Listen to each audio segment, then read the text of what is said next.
Famine and drought. Terrible things can happen when there is too much water, but not having enough water can be just as deadly. Droughts are painfully dry periods that can scar the land and people for decades. When there isn't enough rain, soil becomes parched. Without water, the ground can't keep plants healthy and alive. The dry conditions can lead to famine. Droughts and famine often occur together, but they can also happen on their own. But famine is a disaster that can be prevented, and when we work together, no one needs to go without food. Water-saving measures. Because we use so much water to take showers, water our lawns, and wash our cars, water shortages are more common than in the past. There are lots of ways to help reduce water use during droughts. Here are just a few. Take shorter showers. Wait to run the washing machine and dishwasher until they are full. Turn off the faucet when brushing your teeth. Famines. An earthquake or flood can happen in a flash, but a famine happens over time. Famine causes starvation. When crops don't grow and people don't get enough to eat, some time must pass before a person starves and dies. This also makes the consequences of famines preventable. Help can be sent before the situation gets too bad. Simple grains such as rice may be used to feed those who are fighting for survival. The Great Potato Famine.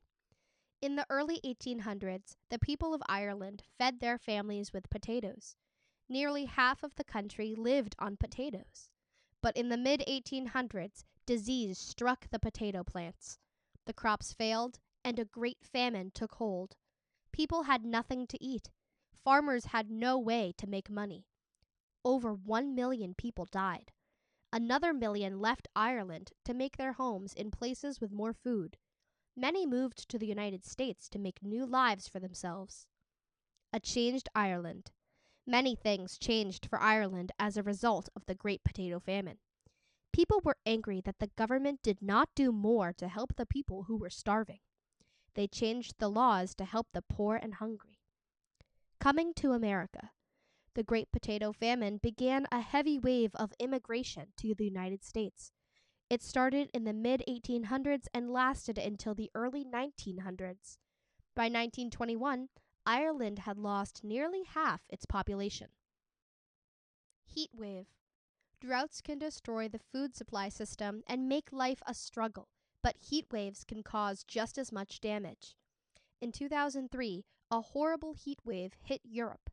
The temperature was hotter than it had been in 500 years. Almost 30,000 people died. They didn't know how to deal with the heat. Because their bodies were weaker and more sensitive, the elderly were most affected. Cooling centers and local pools helped people survive. Dehydration. One major reason people die during heat waves is dehydration. Dehydration happens when the body does not get enough water.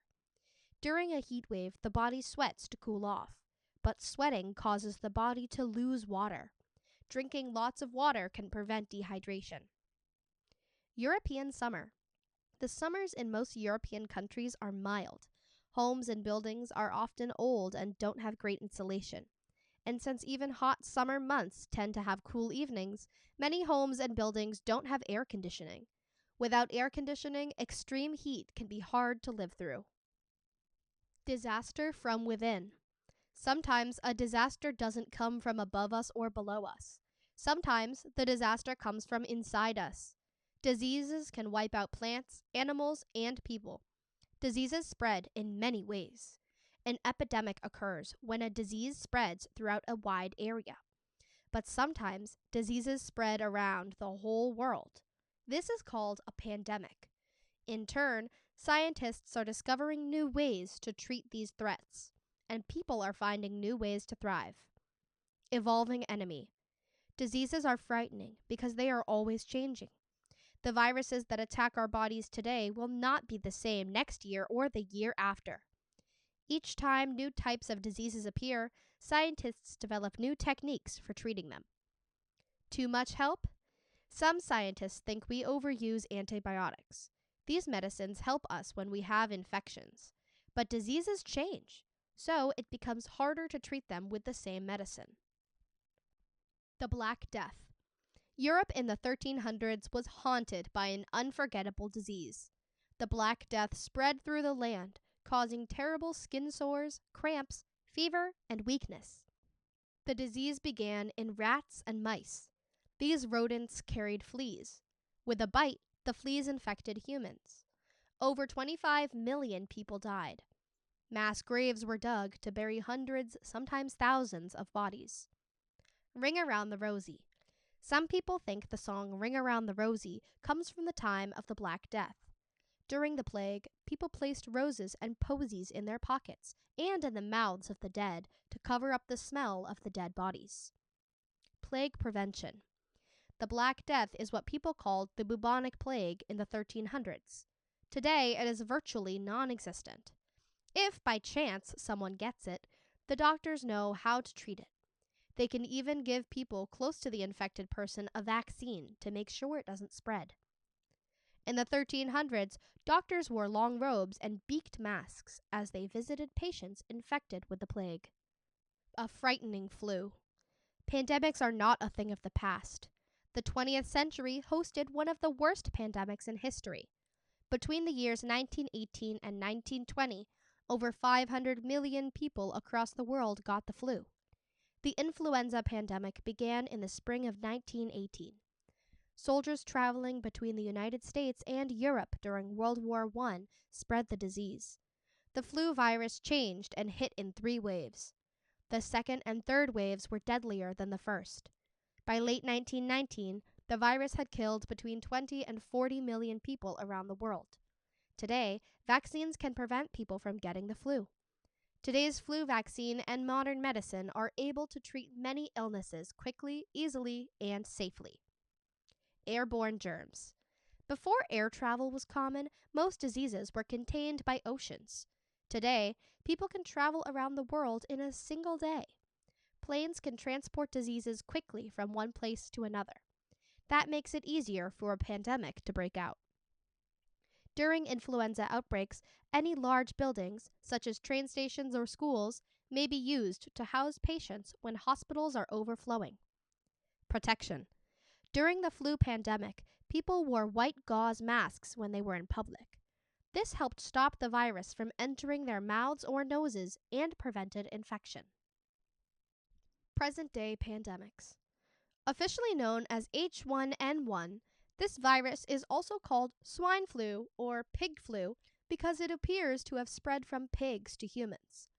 This strain of influenza has many names, but they all describe a pandemic that hit the world in 2009. Within a single year, over 500,000 people died worldwide. Over 213 countries reported cases of swine flu. Doctors found ways to treat it by studying how it spread. H1N1 2009 deaths. Countries, territories, and areas with lab-confirmed cases and number of deaths as reported to the World Health Organization. Reported cases: 1 to 10, 11 to 50, 51 to 500, 501 and more. Country, territory, area with confirmed cases. Bird flu, human flu, swine flu. Pigs can have more than one virus that mix to form a new virus. Humans can catch swine flu by breathing in the virus.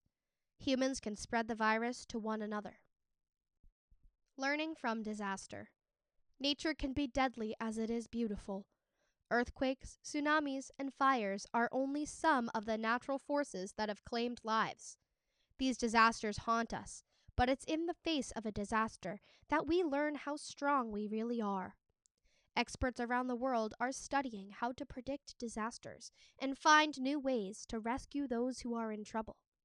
Because whatever the disaster, we will weather the storm together.